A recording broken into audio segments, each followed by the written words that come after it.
Bu ilova orqali xohlagan videongizni xohlagan joyingizdan skachat qilib olsangiz bo'ladi va bunga ortiqcha harakat yoki botlar kerak emas. Buni hozir qanday qilishni ko'rib chiqamiz. Mana o'sha ilova SnapTube degan mana shu ilova. Buni mod versiyasini, ya'ni reklamasiz tekin versiyasini Telegram kanalimga tashlab qo'yaman. Telegram kanalim babin yetib qidirib SnapTube deb yozsanglar mana shuni chiqarib beradi. Bu masalan qulayliklari nima? Ichiga kirib silkani tashlasangiz bo'ladi va skachat qilib olsangiz bo'ladi.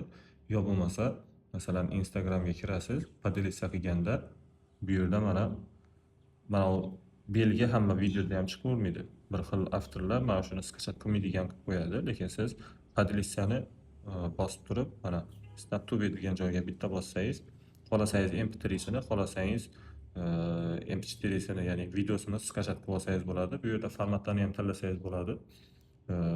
Hammasida ham chiqmaydi. Bu videoda tanlab bo'lmas ekan, lekin bir xil YouTube nimalarida formatlar chiqadi. Masalan 1080 gacha 4K gacha chiqadi nimasi. Skachatni загрузить deb bosasiz, bu yerda загрузить chiqadi.